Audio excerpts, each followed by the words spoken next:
regardez Kavi TV, bonsoir à tous, bienvenue dans ce journal dont voici le sommaire. Les opérations de déguerpissement ont effectivement repris ce mercredi à Conakry pour cette nouvelle journée d'intervention. Les forces de sécurité ont débuté par l'axe Yimbaya-Matoto. Pendant ce temps, dans certains endroits de la capitale guinéenne, étalagistes et petits commerces reprennent progressivement place. Images et témoignages à suivre dans cette édition d'information. À la une également, la Direction générale des élections a lancé une opération d'évaluation des activités menées lors de scrutins référendaires et présidentiels.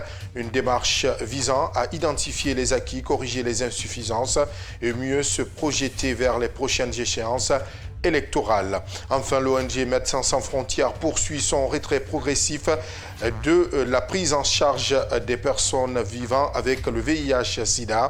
Dans ce cadre, l'organisation a officiellement transféré ses activités aux autorités sanitaires guinéennes au niveau du centre de santé de Wanindara. Le point, c'est dans ce journal. Voilà pour le sommaire.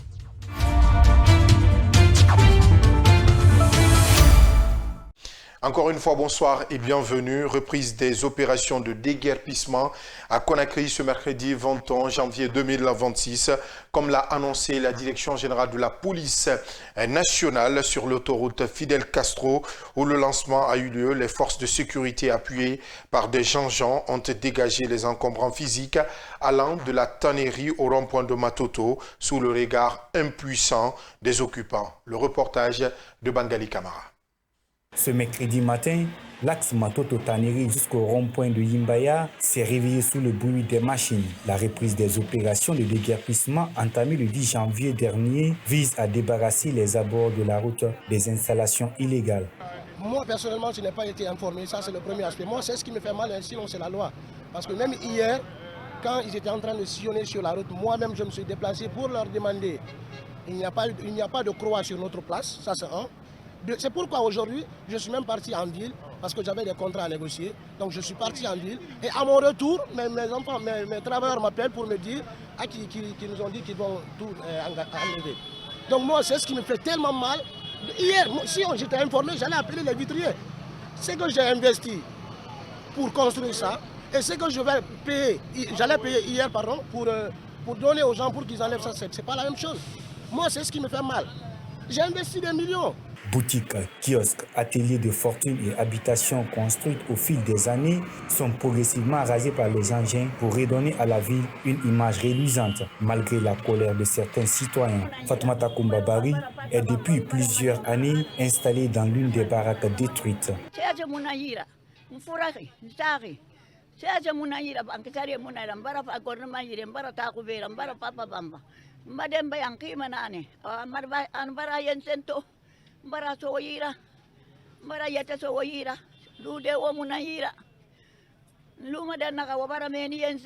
Du côté des autorités, cette opération a pour objectif d'assurer la sécurité des citoyens et de présenter une image plus reluisante de la capitale, précise Mohamed Lamine Tissé, responsable de la planification des opérations d'assainissement au gouvernorat de la ville de Conakry. Et effectivement, cette initiative vient de la plus haute autorité du pays. Je veux parler de l'État. Donc on a imaginé un peu, il faut redorer à la capitale son image d'attente. C'est pourquoi il faut demander à tous ceux qui occupent illégalement les emprises de les libérer afin de permettre la libre circulation des personnes et des biens. Donc c'est cette opération qui a commencé depuis la semaine dernière en prélude de l'investiture du président de la République. Et c'est cette opération qui continue toujours. Parce que l'idée c'est quoi? À travers les autorités de la ville de Conakry, il faut vraiment dire à la population, à tous les équipements qu'on n'a pas vraiment s'installer là où il ne fallait pas. Parce que là, il y a trop de risques qui en cours. La circulation, parfois, on assiste à des accidents mortels et tout ce qui s'ensuit. Donc, Madame la gouverneure de la ville de Conakry, à travers les services associés, je veux parler de la police nationale, je veux parler de l'aspect et toutes les structures impliquées. Donc, c'est une synergie d'action que vous voyez sur le terrain.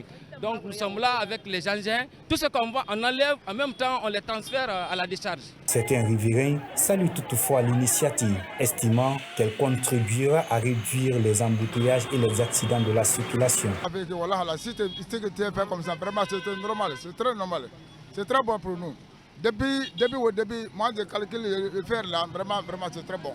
On n'a pas fait que fait pas une heure. Fait pas une heure, yati.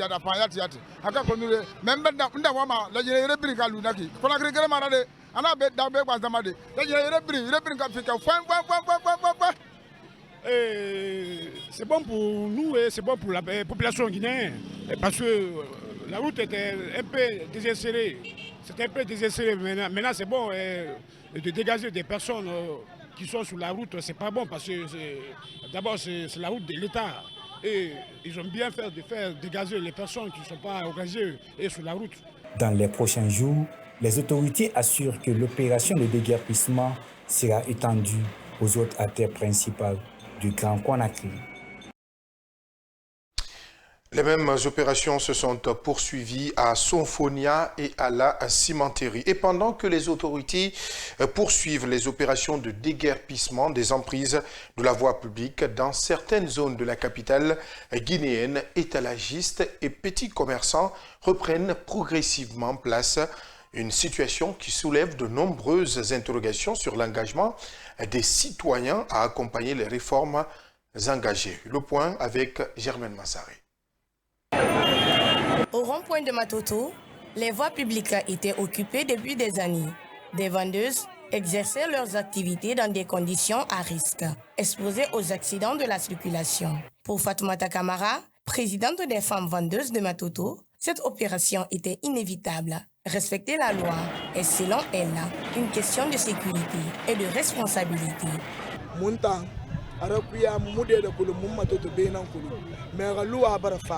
Depuis toujours, nous avons connu le marché de Matoto comme ça, mais la loi est là. Cette opération n'a pas commencé ici, donc nous sommes obligés de nous y conformer.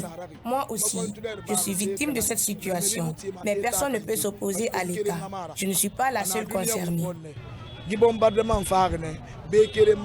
Un avis partagé par Kadiatou Conté, elle estime que les autorités ont pris la meilleure décision possible. Pour elle, ce déguerpissement permettra de réduire les accidents de la circulation.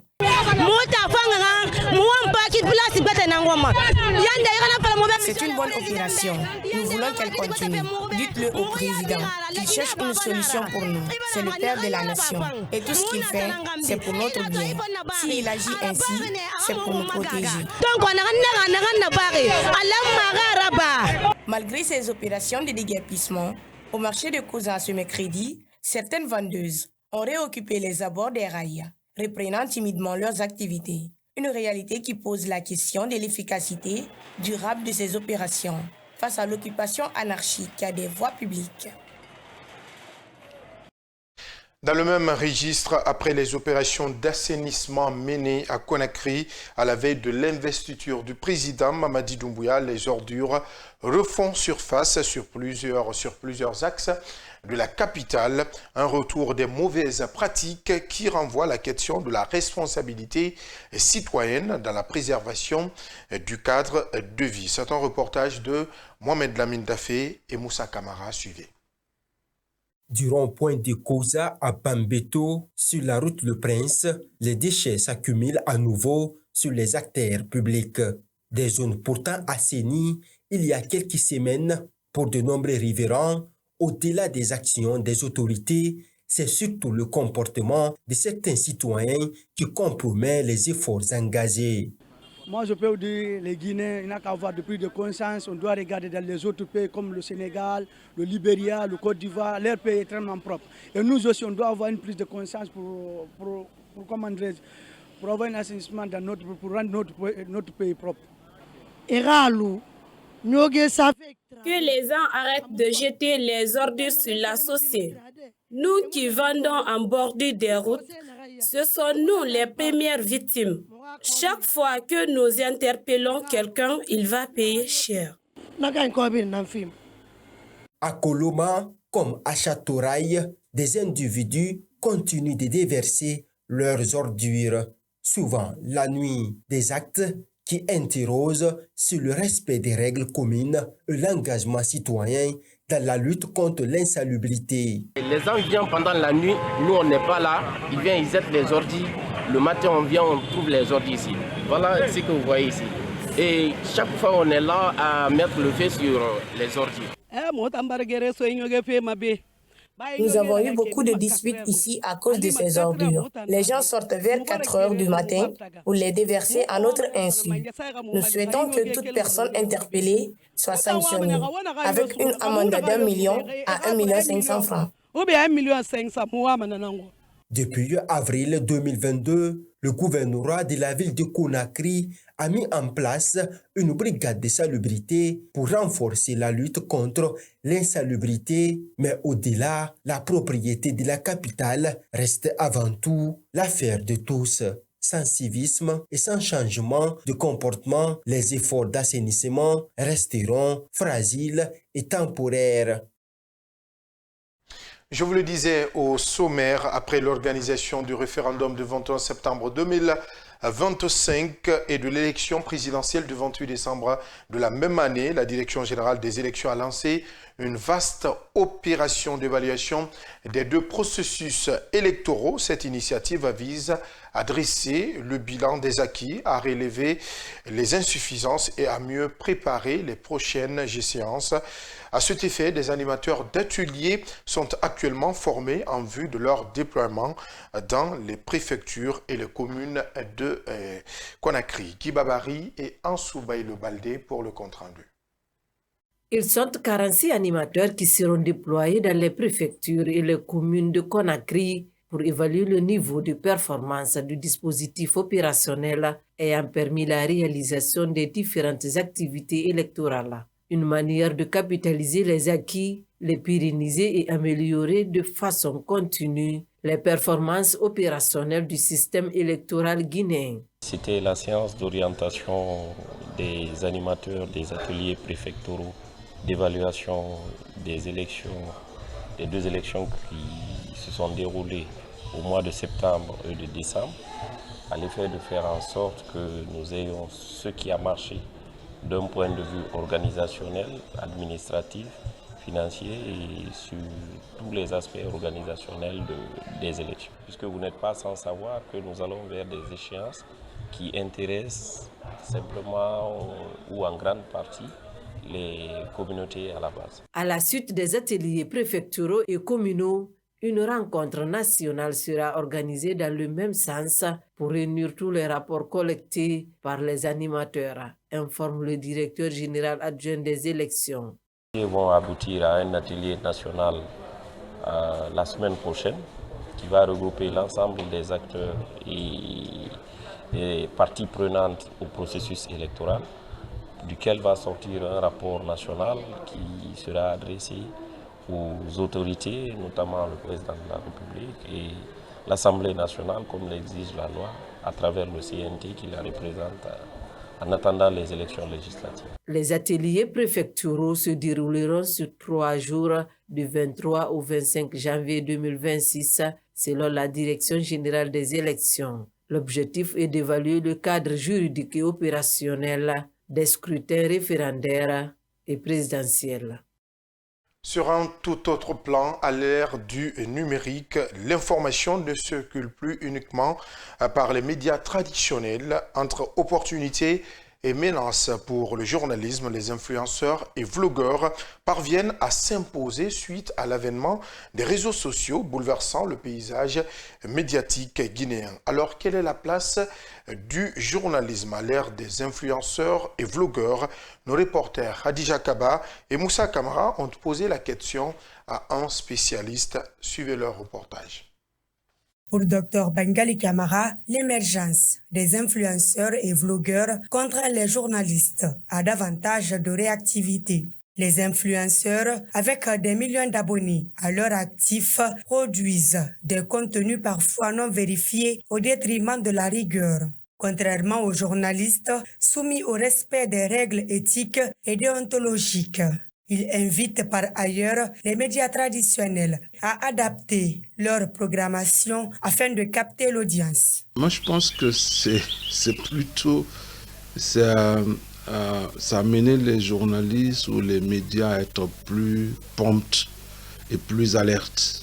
Parce que les influenceurs, eux, leur rôle, c'est porter des opinions et puis faire en sorte que ces opinions s'imposent à tout le monde. Donc, quelque part, les médias sont obligés, n'est-ce pas, de suivre le cours de ces influenceurs. Le journaliste doit suivre les principes qui régissent son métier.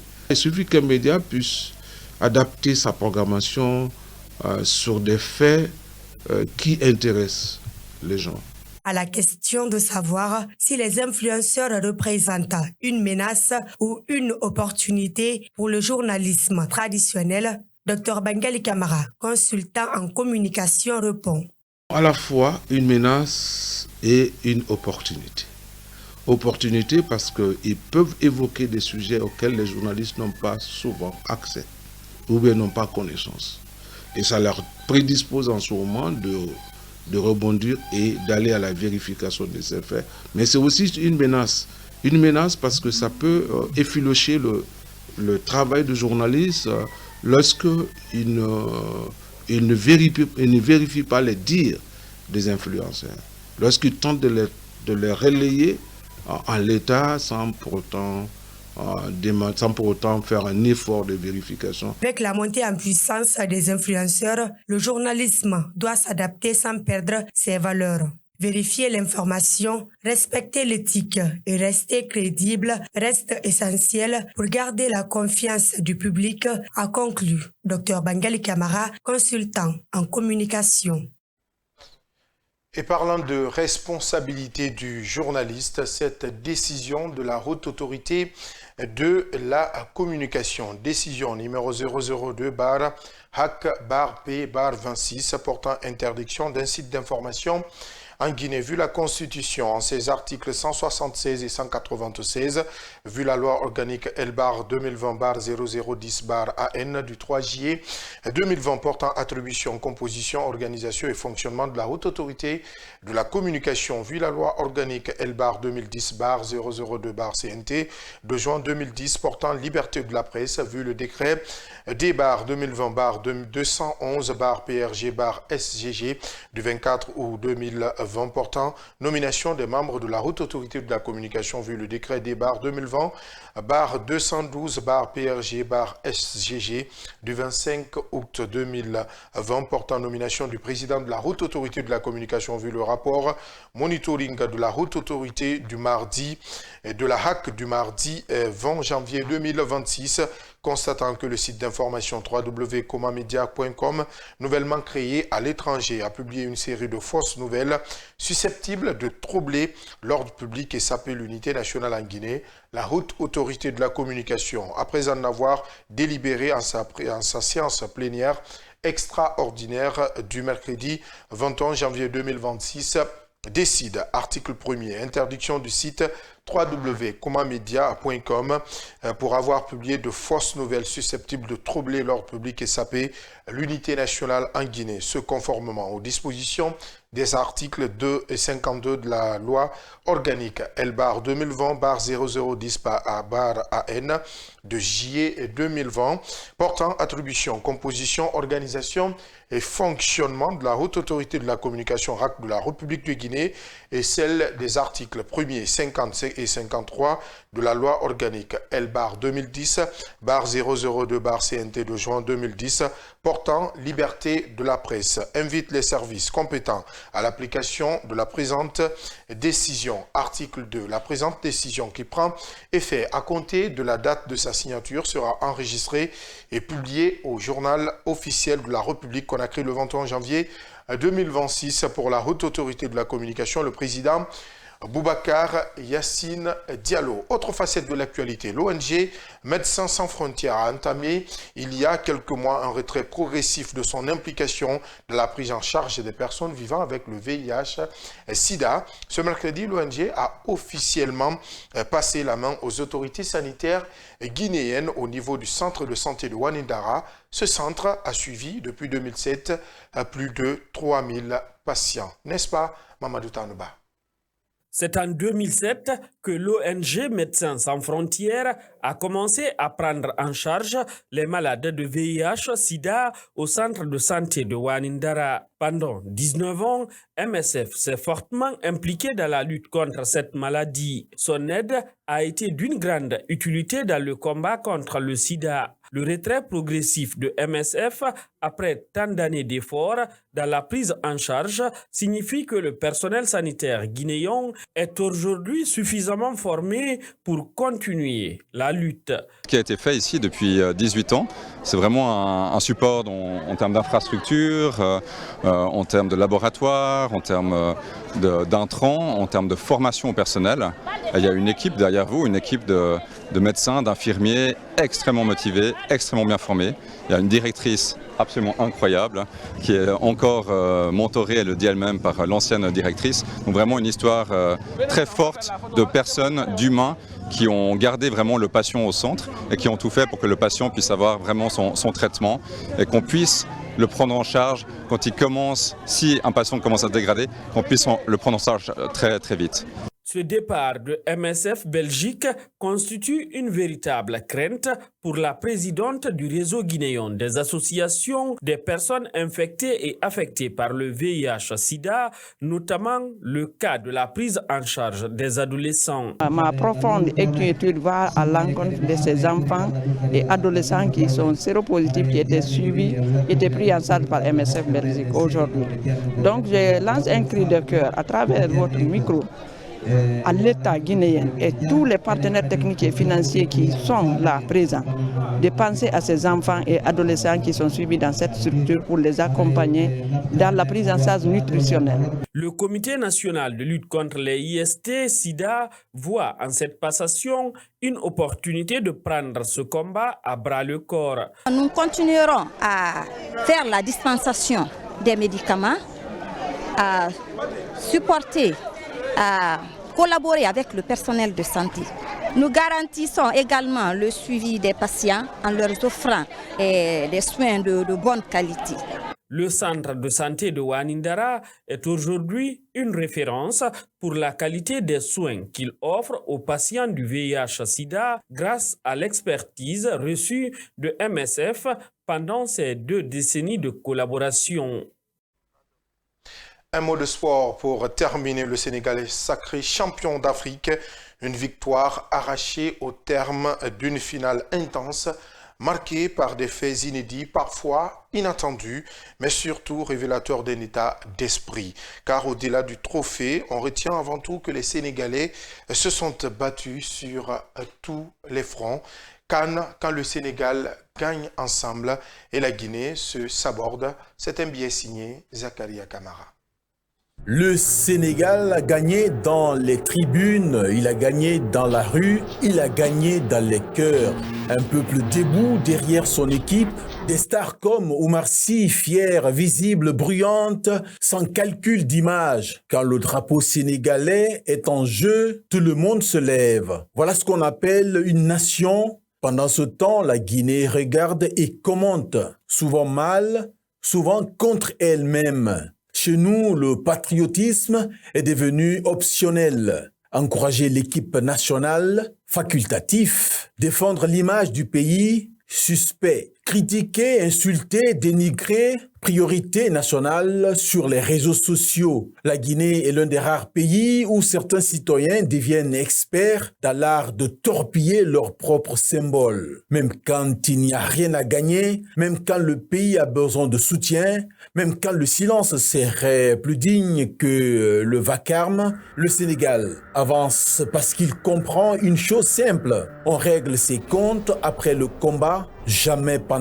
La Guinée, elle, règle ses comptes avant, pendant et après, puis s'étonne de perdre. On peut critiquer une équipe, on peut exiger des résultats, mais quand la critique devient une jubilation de l'échec, ce n'est plus du débat, c'est du sabotage. Pendant que certains Guinéens cherchent leur place dans les algorithmes, les Sénégalais, eux, ont trouvé la leur derrière leur drapeau. Résultat, un pays champion, un peuple fier, une victoire partagée. La Guinée, elle, reste loin de ce rêve, pas par manque manque de talent, mais par excès de division. Car aucune équipe, aucun pays, aucun destin national ne gagne quand ses propres enfants jouent contre lui. Le Sénégal a gagné la CAN, la Guinée doit encore gagner le respect d'elle-même. Et ça, c'est le match le plus difficile.